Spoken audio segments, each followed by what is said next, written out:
코로나19 연쇄 감염이 외국인 유학생 집단으로 번지고 있습니다. 체류지 등록이 제대로 안 돼 역학조사에 어려움을 겪고 있습니다.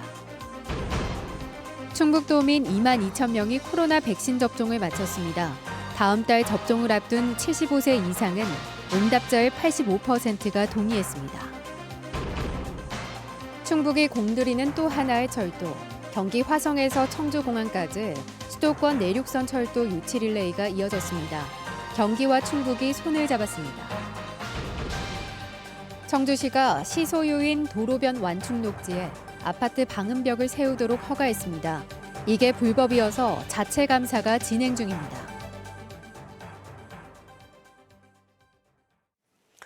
여러분 안녕하십니까? 계속해서 충북 지역 뉴스입니다.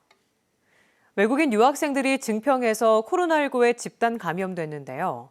정작 다니는 학교는 경기도와 경북 등 다른 지역의 대부분으로 이를 위해 머물렀던 것으로 확인됐습니다. 일부는 학교에서까지 제적된 상태였는데요. 이를 위해 이동하며 체류지 등록도 제대로 하지 않는 사례에 방역당국이 난감해하고 있습니다. 신병관 기자입니다. 증평에 위치한 다세대 주택. 한 집에 함께 머물던 동일 국적의 외국인 10명이 코로나19 확진 판정을 받았습니다. 이 가운데 7명은 현재 유학생, 2명은 제적된 상태로 확인됐습니다. 증평구는 이들이 인근으로 일을 다녔고 함께 일하던 외국인 근로자도 확진을 받았다고 밝혔습니다. 그 사람들이 다니는 데가 또 뭐 여기저기 청주도 다니고 또 일도 보니까 계산 쪽으로 많이 일을 다니고 했더라고요. 아예 경기도와 경북 등 다른 시도 소재대학에 재학 중인 유학생이 5명, 제적된 2명도 다른 시도에서 옮겨왔지만 모두 증평에 체류지 등록을 하지 않았습니다. 소재 파악이 어렵다 보니 인력사무소를 통해 검사를 독려하고 있습니다. 인력사무소가 지금 증평에만 19개가 있어요. 그래서 그분 사장님들한테 지금 공문을 특별히 발송을 해서 더군다나 코로나19로 대학들이 비대면 수업을 실시하면서 아르바이트 자리를 찾는 유학생들의 이동이 더 잦아진 것으로 분석되고 있습니다. 어떤 식으로다가 이제 관리를 하고 방역을 해야 될지에 대해서는 방법이 조금 난감한 부분이 있는데 그거에 대해서는 저희도 고민을 하고 있고. 지난달에 영동에서 확진 판정을 받은 외국인 유학생 14명 대부분도 대전과 진천 등에서 아르바이트를 했던 것으로 드러났습니다. 특히 외국인 유학생들은 소규모 업체에서 단기간 일하다 보니 산업체에서 상시 근무하는 외국인 근로자에 비해서도 관리에 한계가 있어 방역 당국은 대책 마련에 골몰하고 있습니다. MBC 뉴스 신병관입니다. 연일 충북에서 코로나19 두 자릿수 확진이 계속되는 가운데 유흥업소 종사자의 감염이 확인되면서 방역당국이 긴장하고 있습니다. 오늘 양성 판정을 받은 20대 여성은 최근까지 충북 혁신도시 노래주점 등에서 일한 것으로 확인돼 접촉자를 찾기 위한 역학조사가 진행 중입니다. 또 앞서 감염된 청주 기업체 직원 자녀 2명, 보훈사업장 직원 가족과 동료 2명에 모 노인보호센터 직원, SK호크스 관련 등 청주에서만 14명이 신규 감염됐고 증평에서는 교회발 추가 감염이 나와 누적 28명이 됐으며 충주에서도 금융교육장발 1명이 추가돼 충북 누적은 2,185명으로 늘었습니다. 청주 어학원발 집단 감염 사태와 관련해 청주권 모든 학원 종사자를 상대로 선제검사가 실시되고 있습니다.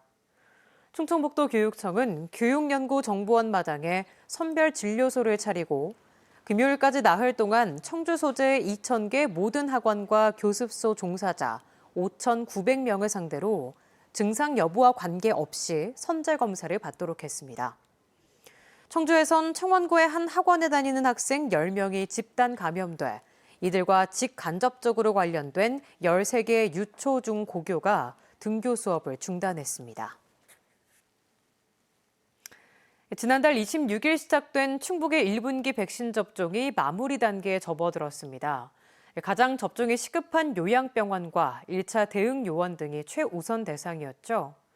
동의자 가운데 74%가 접종을 마쳤는데 약 4,800명은 기회가 있었는데도 맞지 않아 후순위로 밀리게 됐습니다. 다음 달 접종을 앞둔 75살 이상은 응답자의 85%가 동의했습니다. 정재영 기자가 정리했습니다. 코로나19 치료병원을 제외한 충북의 1분기 백신 접종 대상자는 전체의 2.6% 정도인 3만 5천여 명입니다. 접종 백신은 가장 먼저 도입된 아스트라제네카였습니다. 지난 29일까지 3만 300여 명이 접종에 동의했고 이 가운데 2만 2천여 명, 약 74%가 1차 접종을 끝냈습니다. 하루 700명 꼴입니다. 65세 미만은 동의자의 96.7%가 접종을 끝낸 반면 효능 논란에 지난주부터 접종이 시작된 65세 이상은 아직 36%대에 그치고 있습니다. 특히 외부 촉탁의가 예진과 접종 모두를 해야 하는 요양시설이 가장 낮습니다. 고령층이기도 하고 또 기저질환을 앓고 계시기 때문에 빠르게 접종을 하기보다는 좀 순차적으로 건강 상태가 좋은 날을 선택해서 접종을 하고 있습니다. 1분기 대상 가운데 접종 미동의자는 4,796명. 차례가 됐는데도 결국 접종을 미룬 건데 65세 이상의 미동의율이 미만에 비해 3배 가까이 높습니다. 가장 후순위로 빌린 이들은 전체 도민의 1차 접종이 끝난 뒤 다시 동의 여부를 파악합니다. 동의하지 않으신 분들은 예고한 대로 3분기가 끝나는 9월 이후에 접종하실 수 있습니다. 이제 다음 달 1일 시작되는 2분기 접종을 준비할 차례. 75세 이상 고령자용 화이자 백신은 1차로 8,700여 명분이 도착해 있습니다. 이 통장들까지 동원돼 일일이 동의서를 받고 있는데 조사를 끝낸 11만 6천 명 가운데 85%가 접종에 동의한 상태입니다. 충청북도와 각 지자체는 17,000여 명의 미동의자와 아직 조사 못한 9,800여 명의 동의를 받는데 주력하고 있습니다.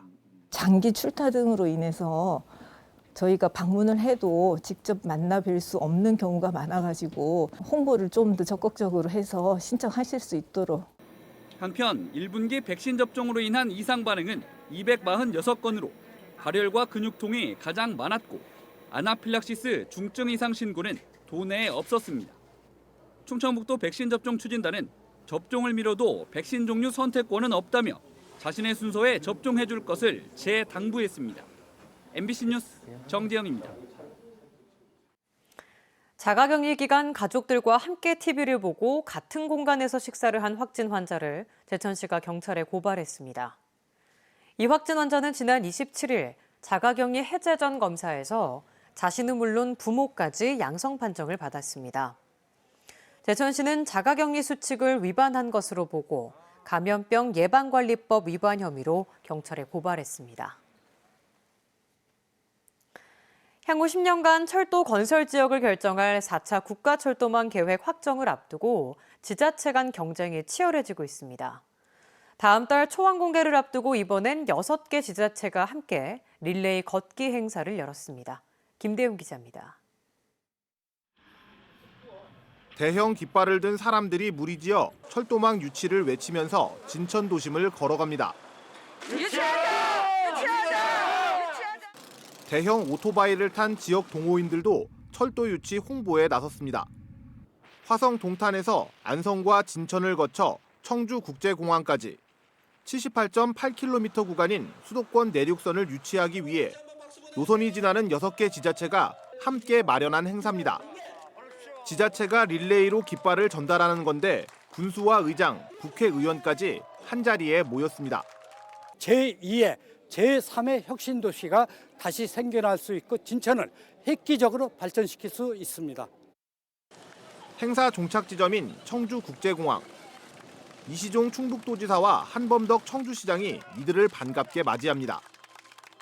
이시종 지사는 지역 발전을 위해 수도권 내륙선은 물론 청주도심을 관통하는 광역철도까지 유치해야 한다고 밝혔습니다. 동탄에서 청주공항까지 오는 철도가 된다고 그러면은 이 철도가 여기서 끝나질 않고 청주 도심을 거쳐서 세종 대전으로 가야 되는데 충청북도가 이번에 정부에 건의한 철도 노선은 무려 13개. 청주시는 도심을 관통하는 충청권 광역철도, 진천구는 수도권 내륙선, 음성구는 중부 내륙선 지선 유치에 안간힘을 쓰고 있습니다. 3개 노선에 필요한 예산만 5조 5천억 원에 이릅니다. 국가 예산으로 철도망을 깔아 지역 발전을 이루겠다는 건데 전국적으로 보면 이렇게 경쟁하고 있는 노선이 170개가 넘습니다. 지자체가 각자 명운을 걸고 유치에 나서면서 서명운동과 유치대회는 기본. 눈길을 끌기 위해 단체장들의 삼보일배에 대형 오토바이까지 진풍경이 벌어지고 있습니다. 국토교통부는 이르면 다음 달 초안을 공개하고 공청회를 거쳐 상반기 내에 철도망 계획을 확정할 예정입니다. 열기가 과열된 만큼 결과가 나오면 후폭풍도 만만치 않을 것으로 보입니다. MBC 뉴스 김대웅입니다. 4대강 사업과 더불어 도심 하천 둔치마다 공원이나 자전거길을 만드는 수백억 규모의 고향해강 사업이 펼쳐졌는데요. 준공한 지 2년여가 지난 지금은 어떤 모습일까요? 청주 무심천의 한 생태공원에 가봤더니 마치 유적처럼 땅을 파내야 겨우 찾을 수 있을 정도로 방치돼 있었습니다. 심충만 기자가 현장 취재했습니다. 물길 따라 억새밭이 펼쳐진 청주 도심의 무심천 둔치. 삽으로 땅을 파보니 인공 조성된 공원의 바닥이 드러납니다. 또 다른 지점에서 5cm 정도 흙바닥을 걷어내자 나무 데크며 경계석도 줄줄이 나타납니다. 이곳이 한때 공원이었음을 알려주는 시설은 하천에서 가장 먼 쪽에 아주 일부가 남아 있습니다. 불과 준공 2년여 만에 고대 유적 찾듯 땅을 파야 발견될 정도로 빠르게 자연에 묻힌 것입니다. 여기 그 공원이라는 거 아세요? 어디 공원? 여기. 잘 몰라요. 관리 주체인 청주시마저 번번이 그냥 지나쳤을 정도입니다. 별도로 고향해강 사업이라고 해서 따로 관리하는 거는 없고요. 같이 무심천 전체 시설물을 같이 관리하고 있는데요. 파묻힌 시설은 지난 2013년부터 6년 동안 277억 원을 들여 청주시가 무심천 6.7km를 정비한 고향해강 정비 사업의 일부입니다. 당시 이명박 정부가 4대강 사업과 비슷한 도심하천 정비 지원을 공모하자 청주시와 충청북도가 사업비의 40%인 110억 원을 분담하며 시작했던 것입니다. 산책로와 자전거길 등이 도시의 자산으로 남기도 했지만 일부는 시민들의 혀를 차게 만듭니다. 장마 한번 지나면 흙으로 덮일 걸 뭐 이렇게 돈 들여서 이렇게 해놨느냐 이거지. 돈 세금 걷어다 이거 다 하는 거잖아 한마디로. 우리네는 보면 아이고 돈도 헛던져 쓴다 이렇게 생각했어요. 고향해강 시설을 포함해 올해만 무심천 전체 유지 보수에 27억 원의 예산이 배정돼 있습니다. MBC 뉴스 심충만입니다. 청주시의 이해하지 못할 시정 소식도 전해드립니다. 도로 옆에 아파트를 건설하면 소음 피해를 줄이기 위해서 시공사들이 방음벽을 설치해야 하는데요. 청주시가 시유지를 방음벽 부지로 제공했는데 결국 불법 건축물이 됐습니다. 김영일 기자입니다. 3년 전 준공된 아파트 단지입니다. 도로 소음을 막기 위해 설치한 1km 길이의 방음벽이 아파트를 둘러싸고 있습니다. 그런데 이 아파트 방음벽이 설치된 곳은 아파트 부지가 아닌 완충녹지, 즉 청주시 땅입니다. 청주시가 방음벽을 설치하라고 제공한 겁니다. 특혜 논란이 청주시의회에서 불거졌습니다. 많은 시민들은 이러한 행정을 보면서 어떤 생각을 하겠습니까? 직무유기, 불법, 비리, 특혜라는 단어를 먼저 떠올릴 것 같습니다. 더 큰 문제는 이 특혜성 방음벽이 방음벽을 설치할 수 없는 땅에 들어섰다는 데 있습니다. 대로변 완충 녹지에는 영구 시설물을 설치할 수 없는데도 청주시가 허가했습니다. 공동주택 인허가 부서가 공원조성 담당 부서와 협의 없이 추진해 이를 키웠습니다. 경위를 파악해 보니 일부 저희가 협의 과정에서 관련 그 부서에서 좀 업무를 좀 약간 미스한 부분이 있다. 한범덕 시장은 불법이 된 방음벽에 대해 인정하면서도 주민을 위한 결정으로 봐달라고 해명했습니다.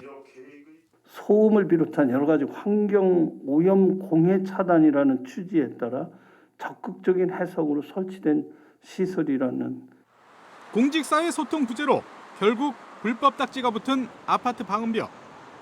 청주시는 유지 방안 모색과 함께 어떻게 100억대 방음벽이 시유지에 설치될 수 있었는지 전 과정을 조사하겠다고 밝혔습니다. MBC 뉴스 김영일입니다. 부동산 투기 의혹을 수사 중인 충북경찰 전담 수사팀이 공무원 포함 9명에 대해 내사를 벌이고 있습니다. 충북경찰청은 개발 예정 지역 투기 의혹 5건에 대해 공무원 1명 등 모두 9명을 내사하고 있고 구체적 내용을 말할 단계는 아니라고 밝혔습니다. 경찰은 전담 수사팀을 16명 더 늘린 42명으로 확대 편성해 부동산 내부 정보 부정 이용 등 불법 행위 적발에 집중하기로 했습니다. 충북 지역 뉴스였습니다. 고맙습니다.